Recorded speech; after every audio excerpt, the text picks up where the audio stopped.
हिंदी साहित्य के आरंभ का विवाद। हिंदी साहित्य के आरंभ का विवाद मूलतः यह है कि हिंदी भाषा का आरंभ कब से माना जाए।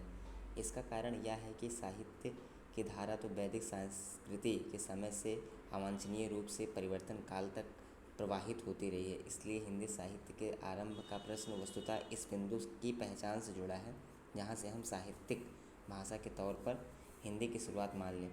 हिंदी साहित्य के इतिहास के आरंभ के संबंध में इतिहासकारों में काफ़ी मतभेद है। कुछ विद्वान हिंदी साहित्य का आरंभ 7वीं शताब्दी से मानते हैं, क्योंकि 7वीं शताब्दी में पूर्ववर्ती अपभ्रंश के लक्षण दिखाई देने लगते हैं। ऐसा विद्वानों में जॉर्ज ग्रेसन, मिश्र बंधु, शिव सिंह सेंगर, पंडित बहादुर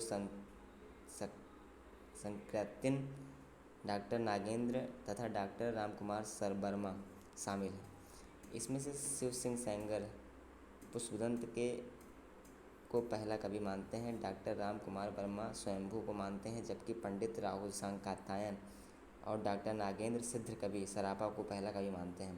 कुछ विद्वानों की मान्यता है कि हिंदी साहित्य का आरंभ 10वीं शताब्दी से हुआ।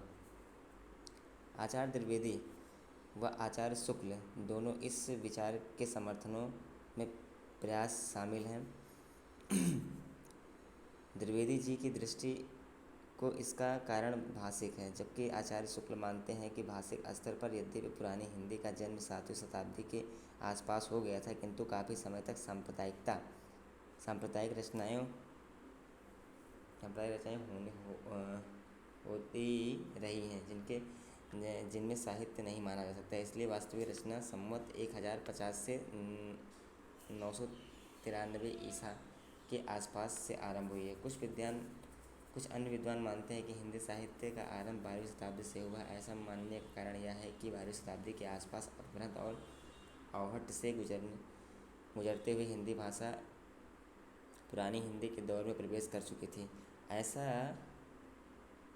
मानने वाले डॉक्टर गणपति चंद्र गुप्त तथा डॉक्टर हरिश्चंद्र वर्मा शामिल हैं। डॉक्टर चंद्रगुप्त के अनुसार 1184 ईस्वी में शालिभद्र सूरि द्वारा लिखित भरतेश्वर बाहुबली रास हिंदी की पहली रचना है, जबकि डॉक्टर वर्मा के अनुसार 1168 ईस्वी में शालिभद्र सूरि के गुरु वज्रसेन सूरि द्वारा लिखित भरतेश्वर बाहुबली धीर रास नामक रचना हिंदी की पहली रचना है। कुछ विद्वानों का यह भी मानना है कि हिंदी साहित्य का आरंभ भाषा वैज्ञानिक आधार पर 14वीं शताब्दी में माना जाना चाहिए, क्योंकि इस समय तक भाषिक संक्रमण का दौर पूर्णतः समाप्त हो चुका था और हिंदी अपने वास्तविक रूप में आ चुकी थी। ऐसे विद्वानों में डॉक्टर सुनीता कुमारी चटर्जी, डॉक्टर उदय नारायण तिवारी तथा डॉक्टर नामवर सिंह शामिल हैं। निष्कर्ष: कुल मिलाकर वर्तमान स्थिति यह है कि हिंदी साहित्य का उदय 10वीं शताब्दी के आसपास से माना जाता है। इसका कारण यह है कि 10वीं शताब्दी के आरंभ वह समय है जब भाषिक संक्रमण का एक निश्चित स्थिति तक पहुंच चुका है और आधुनिक हिंदी के प्रारंभिक लक्षण स्पष्ट रूप से दिखाई देने लगे हैं। इसके बावजूद अपवाद के रूप में इससे पहले से कुछ कवि भी हिंदी साहित्य में शामिल किए जाते हैं।